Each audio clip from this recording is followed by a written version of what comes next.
मेरे हाथ में आपको दाने नज़र आ रहे हैं, ये हल्दी की गुठलियाँ हैं, हल्दी है ये। तो इसके मैं आपको फ़ायदे बताऊंगा कि ये मतलब कि एक तो खाने में इस्तेमाल हो रही है, इसके अलावा इसके इस्तेमाल आते हैं। लेकिन एक इसका इस्तेमाल जो भाई पौधे लगाते हैं, अपने घर में लगाते हैं, चाहे वो बाग की शक्ल में पौधे लगाते हैं, तो ये उनके लिए भी बड़ी फ़ायदेमंद चीज़ है। अब इसमें क्या होता है कि जी इसके अंदर मतलब कि एंटी बैक्टीरियल एंड इसके अंदर उसके असरात मौजूद होते हैं और एंटी फंगस के जो इसके अंदर असरात होते हैं। तो ये किसी भी पौधे को फंगस नहीं लगने देते। अब इसको इस्तेमाल कैसे करना है, ये हमारी मतलब कि ये हमारा टॉपिक है। तो अगर आप बिलफ़र्ज़ घर में पौधे लगा रहे हैं, गमले में पौधे लगा रहे हैं, तो आपने इसका जो पाउडर है वो मतलब कि 1 चम्मच लेके, अगर फ़र्ज़ करें कि 12 इंच उसका पॉट है जिसके अंदर तकरीबन कोई 5-6 किलो मिट्टी आती है, तो 1 चम्मच सिर्फ़ हल्दी का लेके, हल्दी के पाउडर का लेके उसके अंदर अच्छे तरीके से मिक्स करके पौधे को लगा देना है। जो असरात होते हैं वो जड़ों को मतलब कि इस तरीके से महफूज कर लेते हैं कि जड़ उसकी गलती नहीं है, क्योंकि फंगस के ज़्यादातर जो फंगस है, जो फंगस के जरासीम है, वो ज़्यादा पानी लगने की वजह से ही पौधे की जड़ों में आते हैं और जब पौधे की जड़ों को लगते हैं, पौधा ऊपर से जो है वो खुश्क होना शुरू हो जाता है। तो एक इसका इस तरह आप इस्तेमाल कर सकते हैं। दूसरा आप इसका ऐसे इस्तेमाल कर सकते हैं कि अगर आपने मतलब कि बिलफ़र्ज़ आपका पौधा लगा हुआ है, किसी गमले में लगा है या किसी ज़मीन में लगा है, तो अब उसको कैसे, उसके अंदर कैसे इस्तेमाल करना है।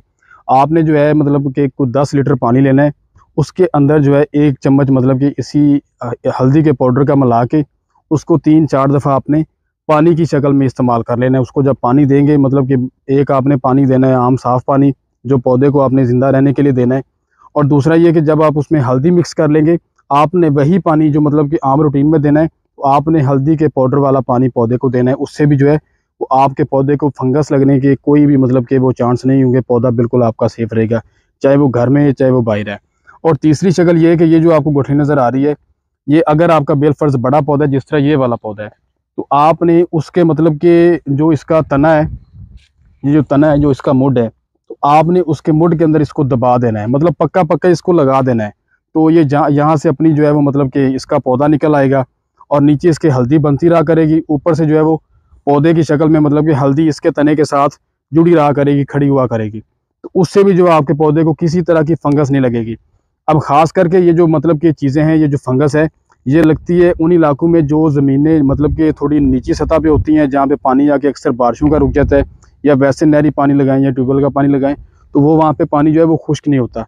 ज़्यादा नमी की वजह से ये मतलब कि फंगस के जरासीम आ जाते हैं और पौधा आहिस्ता-आहिस्ता जो है वो खुश्क होना शुरू हो जाता है। अब जैसे मतलब कि पाकिस्तान के अंदर पंजाब में बेशुमार आड़ू के बागात लग रहे हैं, तो आड़ू को सबसे जो मेन मसला है वो फंगस का बनता है। 2-4 साल पौधे खड़े रहते हैं, उसके बाद जो है वो पौधे आपके डेड होना शुरू हो जाते हैं। तो अगर आपने आड़ू के मुड़ में भी ये हल्दी की मतलब कि गुठलियाँ 2-3 लगा दी है, एक तो ये कि आपको खाने-पीने के लिए एक हर साल मतलब कि हल्दी मिलती रहा करेगी। दूसरा ये कि एक मतलब कि मेडिसिन के तौर पे ये जो है हल्दी आपके पौधे में फंगस के जरासीम को रोके रखेगी। उससे आपको काफ़ी ज़्यादा फ़ायदा होगा, बजाय इसके कि आप मतलब कि महंगी-महंगी ज़हरें इस्तेमाल करें या और चीज़ें इस्तेमाल करें। अगर आपने ये सादा-सा आज़माया हुआ हमारा ये नुस्ख़ा है, इस्तेमाल कर लिया, तो आप इससे मतलब कि काफ़ी ज़्यादा मुस्तफ़ीद हो सकते हैं। अल्लाह हाफ़िज़।